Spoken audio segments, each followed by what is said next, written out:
अब तक आपको ये समझ आ गया कि सीओडी कितना इंपॉर्टेंट है और सीओडी में आपका जो सबसे इंपॉर्टेंट चीज़ है वो है आपका कुरियर पार्टनर। पहले तो इस चीज़ को समझते हैं कि कुरियर पार्टनर का आपके ई कॉमर्स ब्रांड के अंदर रोल कितना इंपॉर्टेंट है, फिर हम उनकी सिलेक्शन की तरफ चलेंगे। सबसे पहले आपका जो कुरियर पार्टनर है उसने आपका पार्सल कस्टमर तक डिलीवर करना है और पेमेंट को कलेक्ट करना है। उस पॉइंट ऑफ व्यू से आपने ये देखना है कि ऐसी कुरियर कंपनी हो जो जिसमें फ्रॉड के चांसेस ना हो।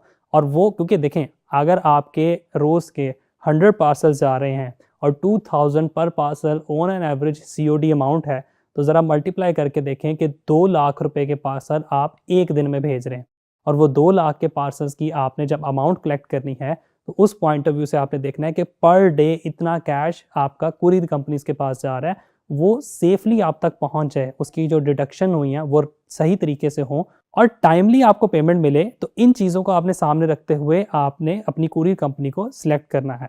इसके अलावा आपने इस चीज़ को देखना है कि जो कुरियर कंपनी है वो आपको रिटर्न पॉलिसी किस तरह की प्रोवाइड कर रही है।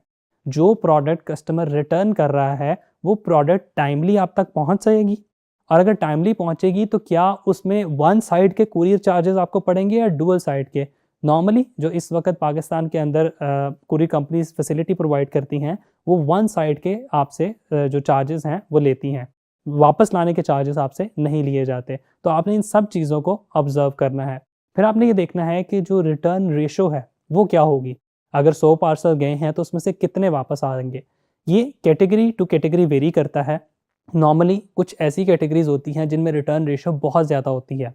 आपको ऑर्डर्स बहुत से ऑड एरिया से आते हैं जहाँ पे सम टाइम डिलीवरी पॉसिबल नहीं हो पाती, सम टाइम लोग रिलक्टेंट होते हैं कि वो बस ऑर्डर तो कर देते हैं लेकिन रिसीव करने के हवाले से वो रिस्पॉन्सिबिलिटी नहीं लेते, तो वो आपके पार्सल्स रिटर्न आ जाते हैं। अगर मैं आपको ओवरऑल बताऊं तो 15 से 20% का रिटर्न रेशो नॉर्मल है। अगर 20% से ऊपर जा रहा है तो आपने देखना है कि प्रॉब्लम कहाँ आ रही है। क्या ज़्यादातर ऑर्डर्स आपको ऐसे एरिया से आ रहे हैं जहाँ लोग मोस्टली एक्सेप्ट नहीं कर रहे। इसके जो रिटर्न है उससे बचने के लिए 2-4 टिप्स मैं आपको बताता चलूँ। रिटर्न से बचने के लिए आपने इस चीज़ पे फोकस करना है कि आपने हर ऑर्डर की कंफर्मेशन ज़रूर करनी है। जैसे ही आपको ऑर्डर आए आप कॉल करें, कस्टमर से कंफर्म करें, उसकी लोकेशन, उसका एड्रेस प्रॉपरली वहाँ पे नोट करें और फिर उस पार्सल को डिस्पैच करें। And over the period of time उस पार्सल की ट्रैकिंग भी देखें। डेली इस चीज़ को ऑब्जर्व करें कि मेरे कितने पार्सल इन रूट हैं, कितने रेडी फॉर रिटर्न में हैं और कितने वापस आ रहे हैं, ताकि आप उनको टाइमली रिसीव कर सकें। इसके अलावा जब आप कुरियर कंपनी सेलेक्ट करते हैं तो पाकिस्तान के अंदर there are number of courier companies जिनकी तरफ आप जा सकते हैं।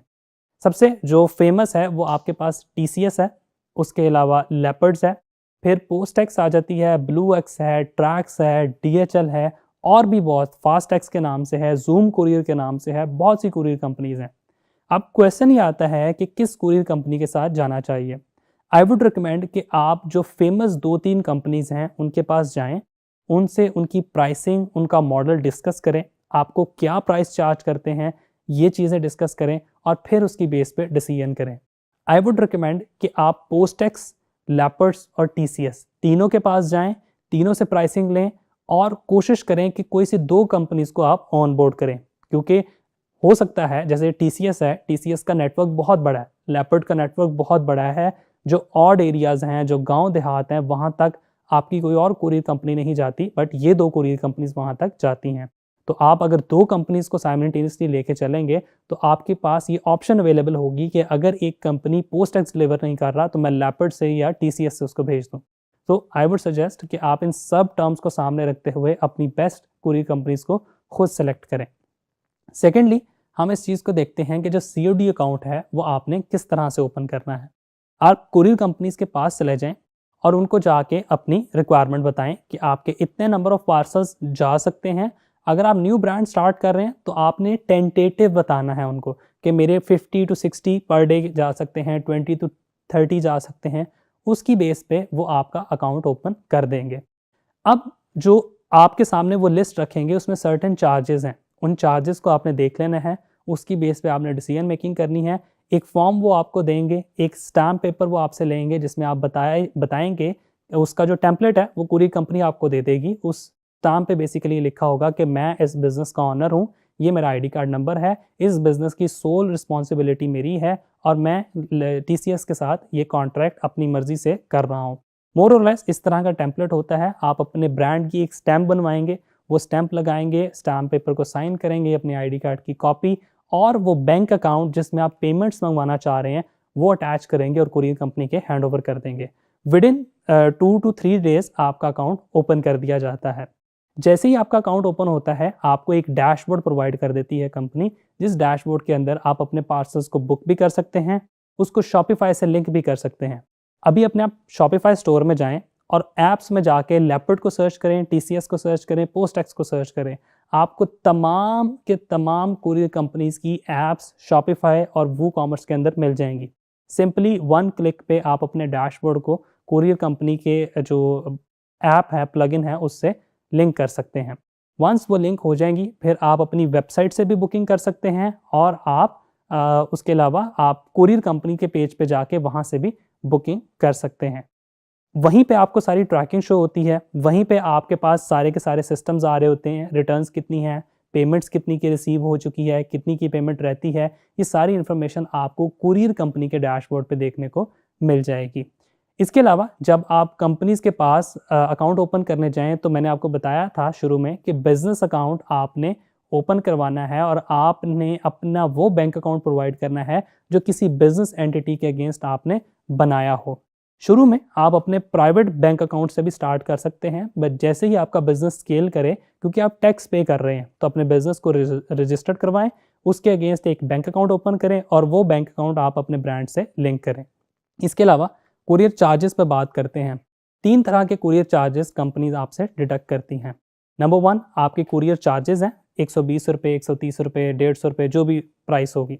उसके अलावा उस पर 16% GST लेती है कंपनी आपसे और उसके ऊपर आपसे 10 से 20% फ्यूल चार्जेस लेती है। फॉर एग्जांपल आपके विद इन सिटी डिलीवर करने के चार्जेस हैं 100 रुपये, तो 100 रुपये के ऊपर कंपनी आपसे 10 या 20 रुपये फ्यूल चार्जेस लेगी, 10 या 20%। आई एज्यूम 120 रुपये उसने आपसे ले लिए, उसके ऊपर 16% GST कैलकुलेट होगा, वो तकरीबन अगर 17, 18 रुपये, 19 रुपये बनता है तो वो ऐड करके आपकी एक्चुअल प्राइस निकलेगी पार्सल डिलीवर करने की। ये प्राइस डिफरेंट फैक्टर्स पे बेस्ड कर रही होती है। एक फैक्टर है इसमें से एरिया वाइज, अगर आप लाहौर में हैं और लाहौर में ही डिलीवर करवा रहे हैं तो आपकी प्राइस सबसे कम होगी सेम सिटी की। सेम जोन की प्राइस थोड़ी सी ज़्यादा होगी, यानी कि आप लाहौर में हैं और आप पंजाब में डिलीवर करवा रहे हैं तो प्राइस थोड़ी बहुत चेंज होगी। लेकिन अगर आप बिल्कुल ऑड एरियाज़ में जा रहे हैं, बहुत दूर जा रहे हैं, लाहौर में बैठे हैं और आप गिलगित में जा रहे हैं, आप गवादर में जा रहे हैं, तो प्राइस थोड़ी सी चेंज हो सकती है। इसके अलावा प्राइस वेट पे डिपेंड कर रही होती है। अगर वेट 500 ग्राम, आपको जो नॉर्मल वेट मिलता है वो 500 ग्राम के हिसाब से मिलता है, यानी आधा किलो के हिसाब से। आप शुरू में निगोशिएट करके 1 kg के हिसाब से भी प्राइस को सेट करवा सकते हैं। इसके अलावा अगर आपकी प्रोडक्ट फ्रेजाइल है, टूटने वाली है या इंश्योरेंस से रिलेटेड है तो आप उसके हिसाब से भी अपनी प्राइस को एडजस्ट करवा सकते हैं। ये सारी चीज़ें हैं जिनको आपने अपने जहन में रखना है और जब भी आपने अपना कुरियर कंपनी के साथ आपने अपना काम स्टार्ट करना है तो कुछ चीज़ों को आपने जहन में रखना है। एक कुरियर डैशबोर्ड को आपने डेली चेक करना है, ऑर्डर ट्रैकिंग आपने लाजमी करनी है और आपकी जो पेमेंट साइकिल है उसको आपने क्लोजली ऑब्जर्व करना है कि मेरे कितने पार्सल्स की पेमेंट क्लियर होगी और कितने की रहेगी। ये वो काम है जिनको आपने डेली बेसिस पे करना है, या खुद करें या इसके लिए किसी को हायर करें। देन आप एक अच्छा सक्सेसफुल पाकिस्तान के अंदर लोकल ई-कॉमर्स ब्रांड चला सकते हैं। Thank you.